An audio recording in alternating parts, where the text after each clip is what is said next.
गुरुर्ब्रह्मा गुरुर्विष्णु गुरुर्देवो महेश्वरः गुरुर्साक्षात् परम ब्रह्म तस्मै श्री गुरवे नमः। पूर्ण ब्रह्म परमात्मा साक्षात गुरु हैं। बाकी सब गुरु प्रतिनिधि गुरु हैं। माता गुरु, पिता गुरु, दीक्षा गुरु, शिक्षा गुरु, सब गुरु हैं। सब गुरु अच्छाई को सिखाने वाले हैं, बुराई से छुटाने वाले हैं। सब गुरु अच्छे हैं। यहाँ पर हम किसी चीटी से भी यदि शिक्षा लें तो भी वह गुरु है। सच कहें तो हमारे में दृष्टि होनी चाहिए।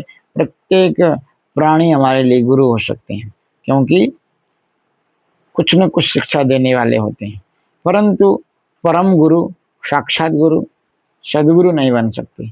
माता पिता जितने भी हमारे गुरु स्वरूप हैं, उनकी बातों को मानना चाहिए, परंतु सही बातों को, गलत बातों का अनुसरण नहीं करना चाहिए, स्वीकार नहीं करना चाहिए।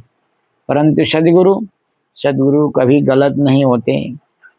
जिस प्रकार से पूर्ण ब्रह्म परमात्मा सत्य चिद आनंद हैं, अखंड हैं, अविनाशी हैं, काल से परे, अपरिवर्तनीय हैं, उसी प्रकार से सदगुरु की वाणी, उनकी आज्ञा, उनका निर्णय, एक एक शब्द, एक एक शब्दों के अक्षर अक्षर अक्षर के बिंदु अपरिवर्तनीय हैं, अकाट्य हैं, एक ठोस निर्णय है। उनके वचन हमें पार लगाने वाले हैं। जिस प्रकार से परमात्मा अखंड हैं, अपरिवर्तनीय हैं, उसी प्रकार से उनकी वाणी, उनकी आज्ञा अखंड हैं, हमें परमात्मा की ओर लगाने वाले हैं। इसलिए उनकी आज्ञा को पालन करना, उनके वचनों को सर्वथा सिर में धारण करना, सम्मान करना, पूजा करना, साक्षात परमात्मा को मानना होता है। उनको ही मानना हो, साक्षात गुरु को मानना होता है। साक्षात गुरु पूर्ण ब्रह्म परमात्मा मूल में रस स्वरूप हैं, संसार में ज्ञान स्वरूप हैं, प्रकाश स्वरूप हैं। अंतर हृदय को, अंधकार को सब मिटाने वाले हैं और उसी रस की ओर ले जाने वाले हैं, लीला की ओर ले जाने वाले हैं, परम सेवा की ओर ले जाने वाले हैं। इसलिए उनकी एक एक आज्ञा को पालन करना ही हमारा कर्तव्य है, हमारा धर्म है। उनकी आज्ञा को पालन करना हमारा धर्म है। उनकी आज्ञा के विपरीत जाना हमारे लिए धर्म नहीं है, क्योंकि उसका परिणाम दुखदायी होता है। क्योंकि या तो ब्रह्म या तो माया, या तो ब्रह्म की आज्ञा या तो मन की आज्ञा। मन की आज्ञा को पालन करने से वही संसार है, वही विषय है, वही जन्म जन्मांतर है। और मन से विपरीत पूर्ण ब्रह्म परमात्मा है, उनकी आज्ञा को पालन करने से वही मिल जाते हैं। और वही मिल जाते हैं तो फिर जन्म जन्मांतर के चक्कर छूट जाते हैं। फिर जन्म लेना मरना यह क्रम ही छूट जाता है। इसलिए सर्वोपरि भाव से उनको ही पाने की चाह रखनी चाहिए।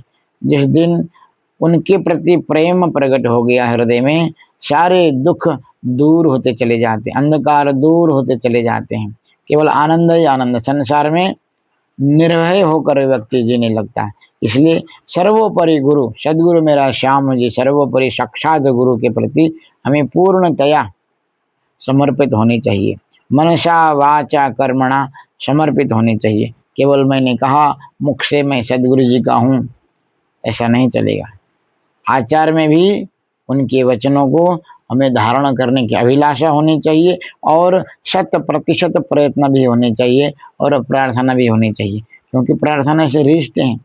जब हम प्रार्थना करते हैं ना सदगुरु के प्रति, हे सदगुरु जी, तब हम अपने अहंकार को छोड़ देते हैं, अंधकार को छोड़ देते हैं कि हम अंधकार से मुक्त होना चाहते हैं। सदगुरु जी जैसे हम उनको याद करते हैं, अपना अस्तित्व पता चलता है, हम कुछ भी नहीं है। उन्होंने ही हमें अस्तित्व दिया है और परम अस्तित्व भी वही देंगे। इसलिए विश्वास करने दौड़े ये हैं। सदगुरु के प्रति पूर्ण विश्वास करते हुए आगे बढ़ना है। उनकी चरण की ओर, उनके आश्रय की ओर अवश्य पार लगाने वाले सदगुरु जी दयालु हैं, क्योंकि वो हर पल देख रहे हैं कौन क्या कर रहा है। मन की जाने, तन की जाने, दाने दिल की चोरी, वो सब कुछ जानते हैं। हमारी ईमानदारी तक भी जानते हैं, हमारे छल को भी जानते हैं। हमने छल किया तो किसको छल किया, किसको छला? अपने आप को। इसलिए परमात्मा की ओर ही लगनी चाहिए, ईमानदारीता पूर्वक उनके एक एक वचनों को स्वीकार करते हुए। कृष्ण कन्हैया लाल की जय। प्रणाम।